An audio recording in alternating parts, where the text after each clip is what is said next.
खऱ्या अर्थानं दिवाळीच्या पिरियडमध्ये मी पत्रकार परिषद घेऊन दिवाळीच्या शुभेच्छा दिल्या होत्या. त्या सगळ्यांनी आज सकाळी येऊन पुन्हा एकदा माझी उमेदवारी जाहीर केली आणि सगळ्यांनी भाऊला फोर्स करून माझी उमेदवारी जाहीर केली. 100% या गटात परिवर्तन होईल, त्याबद्दल कुठली चिंता नाही. त्यांना जे गोरेंचा दम बघायचा होता ते दम बघायला मिळेल का? 100% मिळेल, कळेल तुम्हाला. 5 तारखेचं मतदान झाल्यानंतर 7 तारखेच्या निकालाला विचारा प्रश्न. त्यामध्ये रस्ते आणि पाणी या 2 विकासाच्या गोष्टी घेऊन आदरणीय भावांच्या नेतृत्वाखाली या गटातील सगळेच आमचे अध्यक्ष सगळ्यांच्या नेतृत्वाखाली विकासाचं कामाचं ध्येय घेऊन या ठिकाणी आलो. नक्की मी तुम्हाला खात्रीने सांगतो की 5 वर्षात या ठिकाणी एकही रस्ता तुम्हाला शिल्लक दिसणार नाही. मी भाऊंना मागणी केली की भाऊ आव्हानच दिले तर आता या गटातून गोरेच लढणार आणि ते गोरे दुसरे तिसरे कोणी नसून अरुण आबा गोरे हेच असतील हे ठामपणे आम्ही सर्व कार्यकर्त्यांनी भाऊंना त्या ठिकाणी मागणी केली. भाऊंनी त्या ठिकाणी आग्रह धरला होता. मी असेल अनेक 1-2 बाबतीमध्ये आग्रह होता आणि कार्यकर्त्यांना वाटत होतं की उमेदवार इथलाच असेल, परंतु जर आव्हानच दिले तर ते आव्हान आम्ही स्वीकारलेलं आहे. आम्ही सर्वच प्रमुख कार्यकर्त्यांनी प्रत्येक गावोगावच्या सगळ्या सरपंच असतील, प्रमुख आमचे कार्यकर्ते असतील, त्यांनी भाऊंना आग्रह धरला आणि भाऊनी एकदा स्वीकारलं. चला ठीक आहे, एकदा म्हणतोय ना तर बघूच. या गटातून जिल्हा परिषदेसाठी अरुण आबा गोरे हे भारतीय जनता पार्टीचे अधिकृत उमेदवार आहेत.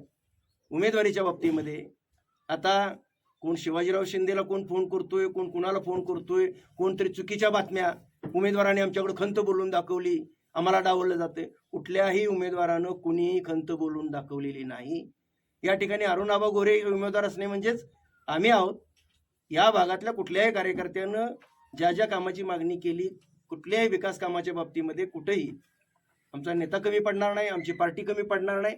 आणि त्यामुळे उमेदवार कोण आहे त्यापेक्षा जिल्हा परिषद कुकुडवाड गट हा आता एक हाती आम्हाला जिंकायचा आहे. आणि जे आव्हान ज्यांनी केले त्या आव्हानाला त्याच भाषेत उत्तर देण्यासाठी सक्षमपणे अरुणाबा हे उमेदवार नसून आम्ही सर्व उमेदवार आहेत अशा स्वरूपाचे आम्ही अरुणाबा हे निमित्त मात्र आहेत, परंतु आम्ही त्या ताकदीनं हा गट जिंकून आणू अशा स्वरूपाचा आज आपणाला सांगू इच्छितो.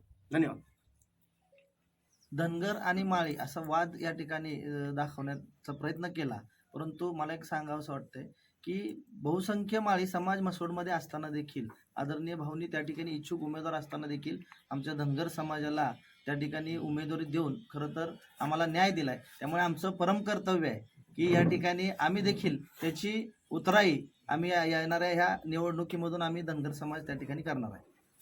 या गटातील एका नेत्याने आमचे नेते या महाराष्ट्र राज्याचे ग्रामविकास मंत्री आदरणीय जयकुमार गोरे भाऊ यांना आव्हान केलं आणि त्यांना राजीनामा देऊन या ठिकाणी लढण्यासाठी आव्हान केलं. परंतु मला त्यांना आठवण करून द्यायची आहे की कोणाला आव्हान देत आहे, आपली उंची किती, आणि मुळात त्यांनी तुमचं डिपॉझिट जप्त केलंय.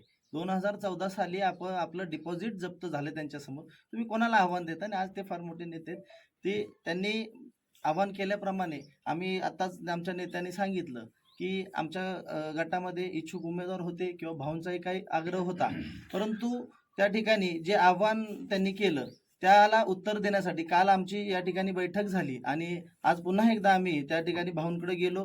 भाऊंना आम्ही सांगितलं की आम्हाला काही म्हणजे आमची काही इच्छा नाही किंवा म्हणजे जे आमचे उमेदवार आहेत त्यांचे काय हे नाही, तुम्हाला आव्हान केलंय तर त्या आव्हानाला आपल्याला उत्तर देण्यासाठी आम्ही जीवाचं रान करू. आणि या ठिकाणी आमच्या नेत्यांनी आमचा धनगर समाज असेल, धनगर समाजामध्ये बघताय आपण लाडकी बहीण अध्यक्ष आमचे आप्पासाहेब पुकळे असतील, मला तालुका अध्यक्ष देऊन या ठिकाणी धनगर समाजाचा सन्मान केलाय.